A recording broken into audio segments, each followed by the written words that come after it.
Nandito ko ngayon sa panibagong kabanata ng Spooky Serie.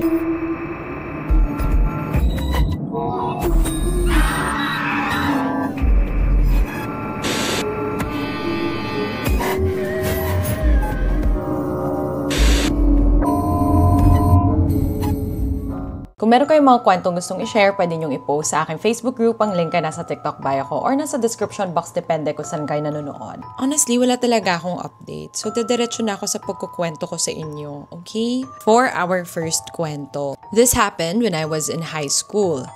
3 kaming magkakaibigan. 2 Becky at 1 babae. And that's me. Palagi kaming magkakasama, kaya siguro napagkakamalan na kaming magpipinsan. One time, napagdesisyonan naming mag-overnight sa bahay ng isa. Tawagin natin siyang Andre. Dahil magkakalapit lang kami ng mga bahay, hapon pa lang ay nandoon na kami. Ang bahay ni na Andre ay mapuno, lalo na sa may bandang likuran. Malagubat kumbaga. Ngunit may isang puno na talagang ito'y kapansin-pansin dahil sa laki nito. Pagsapit ng alas 8 ng gabi, nasa kwarto lang kami sa may 2nd floor. Nagtatawanan, sabay kwentuhan na parang walang bukas. Habang nagkukwento ang isa naming kaibigan na tawagin nating Jay, tumayo siya at lumapit sa may pintuan katabi ang bintana. Maya-maya, may humagis na maliit na laruan papunta kay Jay. Bumagsak ito sa harap niya. Napalingon kaming lahat sa direksyong pinanggalingan ng laruan. Tumigil ang lahat. Walang kumikibo. Walang gumalaw. Ang lalong nakakapagtindig ng balahibo. Yung laruan, kanina pa naming nakita na nakapatong sa likod ng desk calendar na nakapatong lang sa lamesa. Imposibleng gugulong ito at hindi basta-basta itong mahuhulog. Tahimik kaming lahat. Wala kaming masabi. Pilit naming iniisip kung paano ito nangyari. Pero walang pumapasok sa isip namin. Walang logical na paliwanag. At ang pinakakakaiba, diretsyong-diretso talaga ito kay Jay. Parang gusto siyang tamaan. Sa sobrang bigat ng pakiramdam, nagkayayaan muna kaming umuwi ni Jay sa kanya-kanyang bahay para kumain kami at magpahinga muna. Pero hindi pa tapos ang gabi, kaya bumalik kami kina Andre ng alas 10. Pagbalik namin, parang walang nangyari. Maingay kami ulit, tawanan, kwentuhan, parang nabura sa isip namin yung laruan na tumilapon kay Jay. Gabi lang ulit na puno ng kulitan, akala namin. Alas 11, umakyat na yung mama ni Andre para matulog. Wala nang tao sa baba. Kami na lang natirang gising pero nasa loob na kami ng kwarto. Nakalock ang pintuan. Sumasayaw pa kami noon sa loob. Hindi na gaanong maingay kasi alam naming tulog na yung nasa kabilang kwarto. Mahina lamang ang mga tawa at yung kaluskos ng paa sa sahig. Tsaka yung tunog ng music. Hanggang sa isa-isa na kaming napagod at humiga. Pumwesto ako katabi ang pader. May espasyo ito na lagayan ng mga gamit. Madilim ito at hindi talaga lumulusot ang ilaw kahit buksan pa ito. May hagdanan ka ring masisilayan sa tabi ng pader na ito. Hindi ko na alam kung anong oras noon. Basta, nakahiga na ako. Nakapikit lang pero hindi pa tulog. Yung parang pahinga lang ng katawan pero gising pa ang isip mo. Habang tahimik ang lahat, bigla akong napatigil. May narinig ako mula sa baba. Para bang may mga gamit na sabay-sabay na nagbagsakan. Napadilat ako. Napatigil.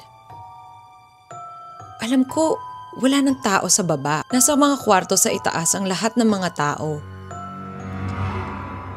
Sinubukan ko na lang hindi isipin. Baka siguro pusa lang yon na nakapasok o kung anuman. Pero sa katotohanan, wala silang alagang hayop sa bahay.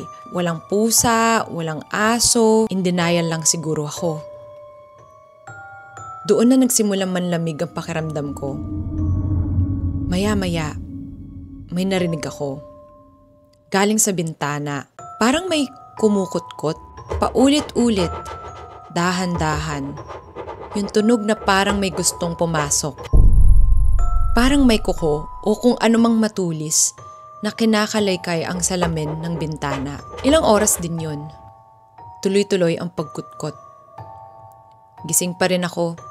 Tahimik lang, nakikiramdam. Pinakikiramdaman ko kung lilipas lang ba ito o baka may susunod pa.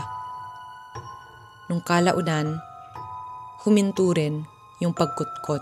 Ilang saglit lang. May narinig naman akong mabigat na yabag na nanggagaling sa hagdanan. Mabigat ang bawat hakbang. Parang may nakatali sa paa nito. Dahil sa tunog ng bakal na parang kadenang hinihila sa bawat galaw. Bawat hakbang, rinig na rinig ko. Hindi ako makagalaw. Nakapikit lang ako, nakikiramdam sa mga kasama ko. Habang paakyat ng paakyat ang kung sino man o anuman, mas lalo kong nararamdaman na may nakatitig sa akin. Doon sa madilim na espasyo sa dingding, may nakatingin. Nararamdaman ko yon. Yung malamig na titig, yung pakiramdam na may isang bagay sa dilim na hinihintay ka lang na dumilat. Pero hindi ko kinaya. Ayokong buksan ang mga mata ko. Ayokong makita kung ano ang nandun. Kaya nanatili akong nakapikit habang nararamdaman ko ang titig at patuloy kong naririnig ang mga yabag sa hagdanan. Bago pa makarating sa pintuan ng mga yabag, bigla na lang itong nawala. Nawala rin ang kadenang kumakaladkad kasabay nito. Pero ako, nakapikit pa rin. Hindi gumagalaw, hindi humihinga ng malalim. Dahil ang totoo, hindi ko alam kung tuluyan na nga ba itong nawala. Maya-maya narinig ko na naman ulit. Yung yabag, yung kadenang hinihila, pero iba na ngayon. Nasa loob na siya ng kwarto. Hindi na sa labas ng pinto, hindi na sa hagdanan. Kasama na namin siya sa loob. Hindi ko na maipaliwanag yung takot at kaba ko. Parang sinasakal ako ng takot. Yung dibdib ko mabigat, parang may nakadagan. Ramdam ko yung presensya na umiikot sa loob ng kwarto. Dahan-dahan, paikot-ikot sa paanan namin. Hindi ko alam kung ilang minuto yon. Parang oras ang lumipas habang naghihintay ako na tumigil siya. Ngunit hindi ito humihinto. Pinilit kong matulog kahit hindi ko alam kung papaano hanggang sa nagising na lang ako at umaga na. Umuwi ako nang walang sinasabi sa mga kaibigan ko. Nang magkita-kita kami muli, nasabi ko ang lahat ng mga naramdaman at naranasan ko noong gabing yon. Hindi ko inaasahan na para-pareho pala kaming lahat. Lahat kami gising. Lahat nakikiramdam. Lahat hindi makagalaw. Walang ni isa sa amin ang nagsalita, pero alam namin na may kasama kaming iba sa kwarto na yun. Siguro, naistorbo namin sila. May mga bagay talaga sa mundong ito na hindi kayang ipaliwanag ng kahit anong tawanan. Minsan, kahit gaano pa kayo kaingay o kasaya, hindi yun sapat para itaboy ang kung anong tahimik na nanonood lang sa inyo. Naghihintay ng pagkakataon. At doon na po nagtatapos ang una nating kwento. Alam nyo, there's something about stories with footsteps na may chain na nagdadrag o kumakaladkad. Parang something about it feels so scary. But yes, moving on to the next story. 2016 ako ay 8 years old lamang. Tandang-tanda ako sa mga pangyayari. Sa barangay namin may isang malaking bahay doon na pagmamay-ari ni Sir Ellie. Bukas at welcome ang lahat ng mga bata kaya nakakapasok kami sa main gate nila upang makapaglaro sa computer shop at bakuran nila. Ang main house lang talaga nila ang off-limits. Pagpasok mo sa main gate, makikita mo kaagad ang parking lot. Sa may kanang bahagi ng lote, may hallway na kung saan may makikita kang 7 rebulto ng duwende. I'm not gonna lie, may takot na bumabalot sa katawan ko tuwing nakikita ko ang mga ito. Siguro dahil marumi at luma ng mga ito, pero nakakapagtindig balahibo talaga ay parang meron silang presensya na parang tinititigan ka talaga nila. Ngunit kahit takot ako, mas nangingibabaw ang kagustuhan kong makipaglaro sa mga kasamahan ko. Isang beses, habang kami ay nakatambay sa kanila, bigla na lang kaming may narinig na umiiyak sa may CR. Ang CR niya na Sir Ellie, medyo abandonado na. Butas-butas na ang pinto at may mga kalawang na ang liguan. Nagkatinginan kami ng mga kalaro ko. Sabay-sabay namin na pagpasyahang silipin ang pinanggagalingan ng iyak. Isa-isa naming chinek ang mga cubicles sa loob. Pero wala kaming nakita. Walang tao. Pero malinaw na may umiiyak. At habang tumatagal, mas lumalakas pa ito. Kasabay nito may isa pa kaming narinig. Yung matinis na tunog na kinakalawang na swing bench sa labas ng CR. Dahan-dahan kaming lumingon. Gumagalaw ito, mag-isa. Wala namang hangin. Kaya doon na kami natakot. Kumaripas kami ng takbo palabas ng gate. Pero gaya ng isang masamang panaginip, ang hirap buksan ng gate. Parang may humaharang. Wala kami nagawa kundi tumakbo papunta sa computer shop. Pagdating namin doon, tahimik at walang tao sa loob. Kaya napag-usapan namin na bumalik na lamang doon sa gate para subukang buksan muli ito. Sa wakas, nabuksan na namin at nagbadali na kaming umuwi. Mga bandang 4:00, gumala kami muli ng 3 kong kaibigan sa harap lamang ng bahay ni na Sir Ellie. Hindi na kami nagtangkang pumasok sa loob kasi dumidilim na rin naman. Umupo muna kami sa may shed sa tabi ng gate nila at doon namin napagkwentuhan ang lahat ng mga nangyari. Nabanggit raw ng lola ng kaibigan ko na may mga sabi-sabi sa mga duwending rebulto na to. Ayon sa mga kwento, gumagalaw raw ang mga ito at paiba-iba ang pwesto. Tumindig lahat ng mga balahibo namin para gumaan na lang ang usapan at makalimutan ng mga pangyayari. Nag-suggest ang pinakamatanda sa amin. Sabi niya, mag-picture na lang daw kami para makalimutan. Pag-check namin sa litrato, parang may nahagip kaming mga mukha sa background. Isang mukha na walang bibig at ilong na nakasuot ng sombrero. Ang isa naman ay hindi ko maipaliwanag.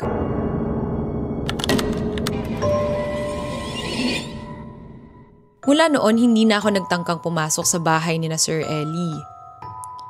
Taon na ang lumipas at lumipat na sila sa ibang bansa, kaya binenta na nila ito. Pinag-iba na ng bagong may-ari at naging apartment na lang. Pero minsan, tuwing napapadaan ako sa lugar na yon, hindi ko maiwasang maalala ang lahat.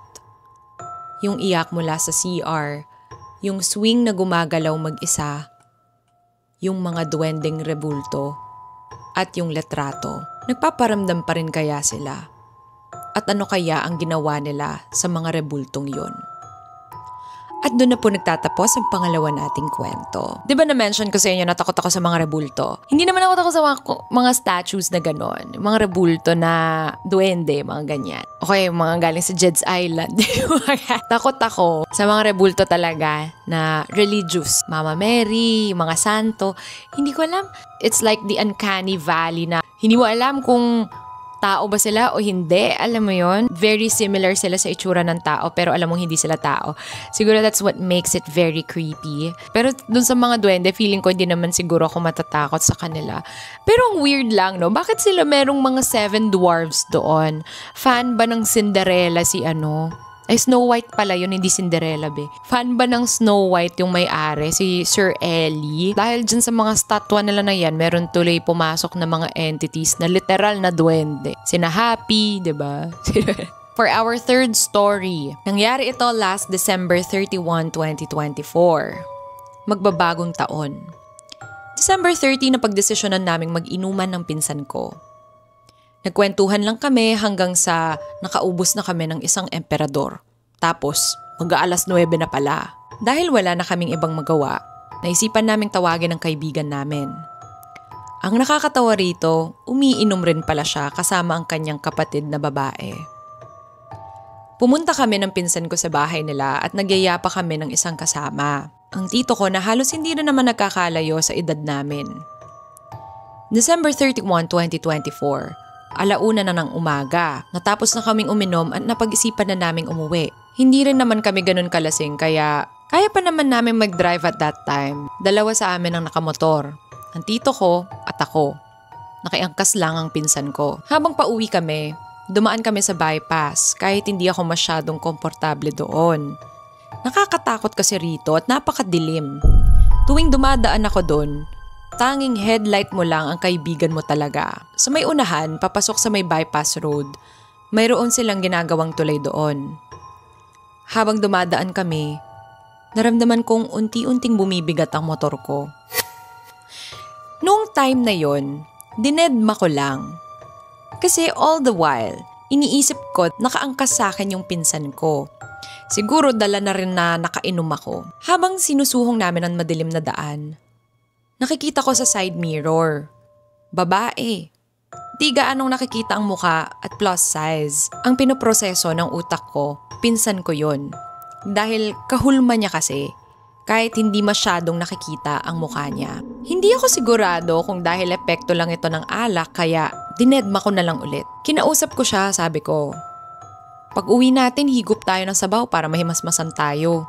Tahimik lang ito. Pagkatapos, nagsalita ako muli. Girl, ang bigat mo ha? Pero hindi pa rin to sumasagot. Pagkatapos ng mga ilang minuto, bigla akong tinapik ng 3 beses sa likod. At biglang humawak sa balikat ko gamit ang 2 kamay. Hindi ko masyadong pinansin kasi at the back of my mind, it makes sense dahil nga nakainom kami at siguro iniiwasan niyang mahulog sa motor kaya hinawakan niya ako for balance. Kalabas namin sa bypass road, naramdaman ko na konti-konti gumagaan ang motor ko. Naramdaman ko na parang naglaho bigla yung nakasakay sa likod ko. Siguro medyo nahimasmasan na rin ako o ano. Kaya sa pagtataka ko, lumingon ako sa likod. Nakita kong nakasunod lang ang tito ko. Pero ang nagulat ako, walang nakaangkas sa akin. Yung pinsan ko ay nakaangkas pala sa tito ko. Nang napagtanto ko ang lahat, nawala ang lasing ko at binilisan kong umuwi. Karating namin sa bahay, kinuwento ko sa kanila dahil nagtaka sila bakit bigla akong napaharurot habang nagmamaneho. Hindi ko alam kung anong klaseng nilalang ang nakisabay sa biyahe ko. Minsan pala, hindi lang hangin ang sumasabay sa'yo sa likod ng motor. Minsan, may ibang gustong sumabay sa'yo pauwi. At doon na po nagtatapos ang pangatlong kwento. Tuwing nagdadrive ako, pauwi ako, tapos gabi na, minsan kinakabahan ako kapag nakikita ko yung rear view mirror tapos gabi na, feeling ko may lalabas na tao sa likod ko. Kasi diba, there are a lot of stories na gano'n ng mga grab driver. Gusto ko tuloy ng yung mga kwento na grab driver, mga jeepney drivers, mga drivers dyan na nakaranas ng horror or taxi driver. Baka meron kayong mga may kukwento sa akin. Ay! May dadagdag pala akong kwento na isa. Sakto, driver. Si Gabe Pineda. I am not sure if you guys are familiar. He's a good friend of mine. Meron siyang kinuwento and binigyan niya ako ng permission to share this story to you guys. It's just a very short story. Wait lang, nakwento ko na ba to? Kasi hindi rin ako sigurado kung nakwento ko na to. Pero anyways, ikukwento ko na lang ulit if ever. I'm looking for it. I can't find it. So nangyari to nung nag-ride kami nung best friend ko paakyat ng Baguio. Take note, bumabagyo.